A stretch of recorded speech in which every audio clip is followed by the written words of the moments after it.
നമസ്കാരം, welcome back to Taxmann solutions. Finance bill 2021 127 amendments ആണ് ഈ കഴിഞ്ഞ മാർച്ച് 23 കൊണ്ടുവന്നത്. അതിൽ ഇമ്പോർട്ടൻ്റ് ആയിട്ട് 3 അമെൻമെൻറ്റ്സ് ആണുള്ളത്. ആദ്യത്തേത് 234F, പിന്നെ 234H, പിന്നെ 44AB. ഈ 3 വളരെ ഇമ്പോർട്ടൻ്റ് ആണ്. അപ്പോൾ എന്തൊക്കെയാണ് ഈ അമെൻമെൻറ്റ്സ് എന്ന് നമുക്ക് നോക്കാം. 234F സെക്ഷൻ 234F പറയണത് ഡ്യൂ ഡേറ്റിന് ശേഷമാണ് ഇൻകം ടാക്സ് റിട്ടേൺ ഫയൽ ചെയ്യണതെങ്കിൽ ഒരു ലേറ്റ് ഫീ അപ്ലിക്കബിൾ ആയിരിക്കും. ആ ലേറ്റ് ഫീനെ പറ്റിയിട്ടാണ് 234Fൽ വരുന്നത്. അപ്പോൾ എന്തൊക്കെ അമെൻമെൻറ്റ്സ് ആണ് 234Fൽ വന്നേക്കണേ എന്ന് നമുക്ക് നോക്കാം.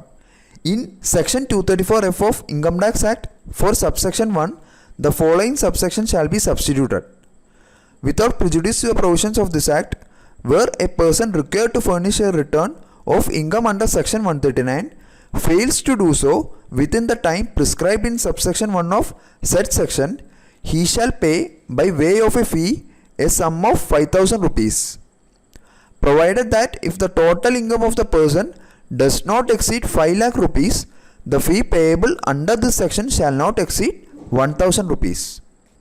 ഈ ഒരു അമെൻമെൻറ്റ് മനസ്സിലാവണമെങ്കിൽ ഈ അമെൻമെൻറ്റിന് മുമ്പ് എങ്ങനെയായിരുന്നു ലേറ്റ് ഫീയുടെ സ്ട്രക്ചർ എന്ന് നമ്മൾ അറിഞ്ഞിരിക്കണം. അമെൻമെൻറ്റിന് മുമ്പുണ്ടായിരുന്ന ലേറ്റ് ഫീ സ്ട്രക്ചർ ഒന്ന് നമുക്ക് നോക്കാം. Late fees before amendment was, ആദ്യത്തേന്ന് പറഞ്ഞാൽ if income tax filed on or before due date no late fee. അടുത്തത് if income tax filed after due date and on or before 31st December 5,000 രൂപ, 5,000 റുപ്പീസാണ് late ഫീ വരുന്നത്. പിന്നെ മൂന്നാമത്തെ condition if income tax filed after due date and after 31st December then late fee is ₹10,000. ഇനി വേറൊരു കാര്യം കൂടെ പറയുന്നുണ്ട്. Late fee for taxable income below 5 lakh is capped at maximum of ₹1,000. 5 ലക്ഷത്തിൻ്റെ താഴെയാണ് ടാക്സബിൾ ഇൻകം എങ്കിൽ 1000 രൂപ മാത്രമേ ലേറ്റ് ഫീ വരുള്ളൂ. ഇതിൽ ഈ മൂന്നാമത്തെ കണ്ടീഷനാണ് ഈ അമെൻമെൻറ്റ് പ്രകാരം എടുത്തു കളഞ്ഞേക്കണത്. ഇതിപ്പോൾ അവർ സ്ക്രാപ്പ് ചെയ്തു. ഈ 10,000 എന്നുള്ള ലേറ്റ് ഫീ ഇപ്പോൾ അപ്ലിക്കബിൾ അല്ല.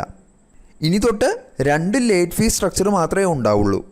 ഒന്ന് 1000 രൂപയുടെയും പിന്നെ ഒന്ന് 5,000 റുപ്പീസിൻ്റെ. ഈ 10,000ൻ്റെ ലേറ്റ് ഫീ ഇനി തൊട്ടില്ല.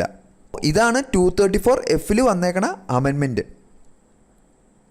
ഇനി അടുത്ത അമെൻമെൻറ്റ് വന്നേക്കണത് ഏത് സെക്ഷനാണെന്ന് നോക്കാം. അത് 234H എന്ന് പറയുന്ന ഒരു പുതിയ സെക്ഷനാണ്, ആധാർ പാൻ ലിങ്കിങ്. ആ ഒരു സെക്ഷൻ പറയണത് എന്താണെന്ന് നമുക്ക് നോക്കാം. Without prejudice to the provisions of this act where a person is required to intimate his Aadhaar number under subsection 2 of section 139AA and such person fails to do so on or before such date as may be prescribed, he shall be liable to pay such fee as may be prescribed not exceeding 1,000 rupees at the time of making intimation under subsection 2 of section 139AA after the said date. Section 139AA subsection 2 പറയണത് ആധാറും പാനും due ഡേറ്റിന് മുമ്പ് link ചെയ്തിട്ടുണ്ടാവണമെന്നാണ്. അത് ചെയ്തിട്ടില്ലെങ്കിൽ pan number inoperative ആവും. അങ്ങനെയാണ് section 139AA subsection 2 പറയണത്. ആധാറും പാനും ലിങ്ക് ചെയ്യണ ഒരു കാര്യമാണ് ഇവിടെ പറയണത്. ആധാറും പാനും ലിങ്ക് ചെയ്യാനുള്ള ലാസ്റ്റ് ഡേറ്റ് എന്ന് പറയുന്നത് 31st March 2021 ആണ്. അപ്പോൾ ആ ഒരു ദിവസത്തിനുള്ളിൽ ആധാറും പാനും ലിങ്ക് ചെയ്തില്ലെങ്കിൽ 1000 രൂപ വരെ ലേറ്റ് ഫീ കൊടുക്കേണ്ടി വരും. ആധാറും പാനും ലിങ്ക് ചെയ്തില്ലെങ്കിൽ പാൻ ഇനോപ്പറേറ്റീവ് ആവും. പക്ഷേ ഇനോപ്പറേറ്റീവ് ആയാലും അത് തിരിച്ച് ഓപ്പറേറ്റീവ് ആക്കാൻ പറ്റും. അങ്ങനെ ആക്കണമെങ്കിൽ 1000 രൂപ നമ്മൾ ലേറ്റ് ഫീ കൊടുക്കേണ്ടി വരും. 234H എന്ന് പറയുന്ന സെക്ഷൻ അതാണ് പറയണത്. ഡ്യൂ ഡേറ്റിന് ശേഷം ലിങ്ക് ചെയ്യുന്നതിന് 1000 രൂപ ലേറ്റ് ഫീ കൊടുക്കേണ്ടി വരും. ഇത് വളരെ ഇമ്പോർട്ടൻ്റ് ആയിട്ടുള്ളൊരു കാര്യമാണ്, എല്ലാവരെയും ബാധിക്കുന്ന ഒരു കാര്യവുമാണ്. അതുകൊണ്ട് തീർച്ചയായിട്ടും എല്ലാവരും മാർച്ച് 31, 2021 മുമ്പ് ആധാറും പാനും ലിങ്ക് ചെയ്യുക. ഇനി അവസാനത്തെ ഇമ്പോർട്ടൻ്റ് ആയിട്ടുള്ള ഒരു സെക്ഷൻ എന്ന് പറയുന്നത് 44AB എന്ന് പറയുന്നതാണ്. അത് ടാക്സ് ഓഡിറ്റ് ലിമിറ്റിനെ പറ്റിയാണ് പറയണത്. In section 44AB of income tax act in clause A in the proviso in long line for the words 5 crore rupees the words 10 crore rupees shall be substituted.